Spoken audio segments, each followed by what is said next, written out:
There's a new feature that was added to Blue Letter Bible in March 2019, and I'd like to take you through it. It's called Greek Inflections.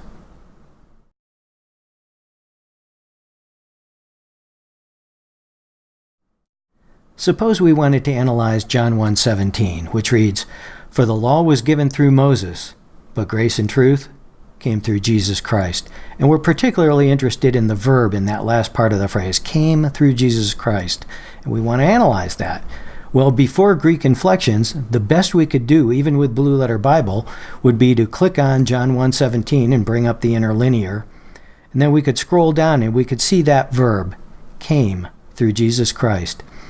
Now, the best we had before was the Strong's Concordance number, and Strong's focused exclusively on the root word, not the exact instance of how this word was used in this phrase. Still very powerful, but back then, that's all we had. Now, with Blue Letter Bible, with the parsing feature, we have a little bit more of an advantage. We can see that this verb is in the second aorist, which is typically rendered in the past tense, middle deponent, which typically is the active voice, and indicative, which is a simple statement of fact. Now, all this gives us a lot more power than we had before. But with Blue Letter Bible, they've put a new feature in called Greek Inflections. And Greek Inflections gives us a lot more insight into this in this particular word.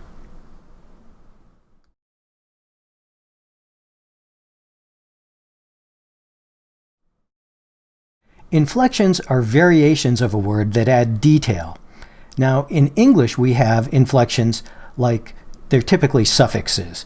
So, for example, if I said to you the word sin, you wouldn't know, is that a verb or is that a noun? Now, in English, the word sin can be both. So, for example, if I say I'm in sin, that would be a noun. If I said I sin, that would be a verb. So, in English, it's very difficult to tell, but the Greek, it's very specific. As a matter of fact, the inflections add a lot of detail. And they do in English too. So for example, the word sin, if I added ing, I could say I'm sinning. And another inflection would be I sinned, I'm sinful. Those are the kind of things that are inflections that add detail to the words so that you know specifically what we're talking about. The root word in all those cases would simply be the word sin.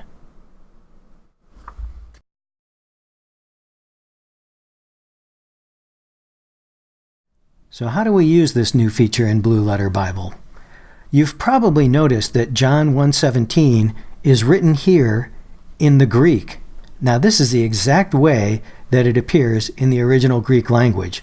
One of the ways you can use this new feature is simply by hovering over each word and seeing what it says. Now this is the exact word that we're looking for, the word came through Jesus Christ, the word came here. And you can see it gives you the information, new information that we've never had before. We knew that about the second aorist indicative, we knew about the middle deponent, but look at what comes after that. It says third person singular. That's brand new information. We didn't have that before in Blue Letter Bible. But to use it this way, you would have to know which word in Greek you're looking for. And since most of us don't know Greek, here's the other way you can access it. Now, you've probably seen this here. And the Parse Command here is the traditional one that we've seen before. And this tells us the tense, voice, and mood of the verb. Now, you've probably noticed that we use the reverse interlinear a lot. The reverse interlinear renders the verse as it would appear in English. If we do interlinear, that gives it to us in the same order as the original Greek. That is where we get some additional information. This will show us the inflected form of the word, the root word, and the transliteration, which is how it would be pronounced if you had written it in English. So now we go through, and now we can say, oh, here's the verb, came through Jesus Christ. And we can see there's the inflected word, the root word, and the transliteration. Now here's the trick. In this view, now when we hit parse, we can see all the additional information. So you can see not only is it second aorist indicative middle deponent, you can also see third person singular.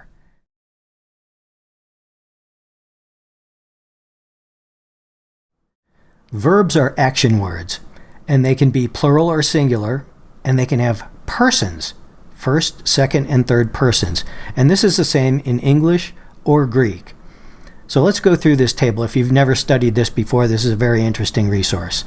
First person singular is I. I went to the park.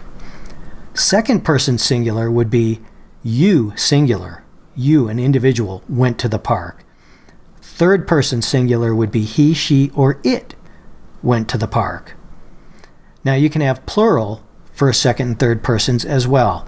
First person plural would be we went to the park, plural of I. The second person would be you plural, like you all went to the park.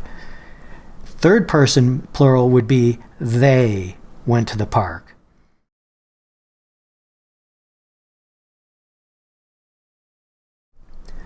So how is this useful to a Bible study student like you and me?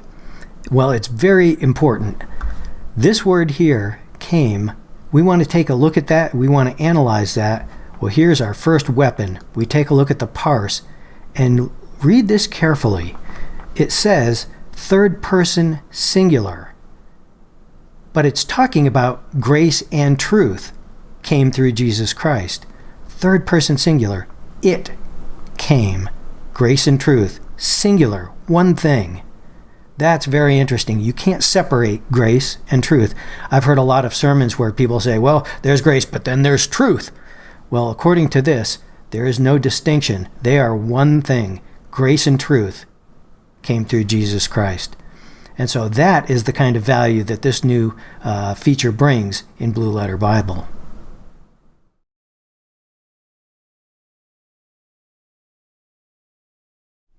One more thing before we leave this topic. There's a way you can see all of these Greek inflections right in the interlinear, and I'm going to show that to you right now. So if we come over to the Parse Command, we see that the detail for that word. If you want to go to the root word, the interlinear, there's another view. This is a very interesting view as well. This section is brand new, Greek inflections of this particular word. And by the way, they're not just Greek verbs. They put inflections on nouns as well and other forms of speech. So this, let's go ahead and say show all. And this will show you, for this root word in Strong's, it will show you every type of inflection that is used anywhere in the Bible. So for example, we can scroll down here and you can see there's a lot of different inflections used for this root word. And this is the one that we had. Remember the third person singular? That is the exact word that was used in John 1:17. Now there's interesting thing here is click on this and it will show you every place where that particular inflection is used anywhere in the Bible. And as you go through this, you can say, well, I'm interested in some of these other inflections, and you could click on those and you could bring those up as well. The exact inflected word and where it appears in the Bible. There's one more thing I want to show you that is interesting, and that is this LXX button. That is the Septuagint. The Septuagint is the Old Testament, which was originally written in Hebrew, but as it's translated into Greek. So now you can use this to see where are these inflected words used in the Old Testament equivalents. And so let's go ahead and look up the word grace. And we're going to go to the New Testament. We're going to go back to, let's go to Acts 20:24. And I'm going to look up this word grace. The gospel of grace. Now in the Greek it's charis. So where did the translators of the Septuagint use that same word charis? That's what we want to see.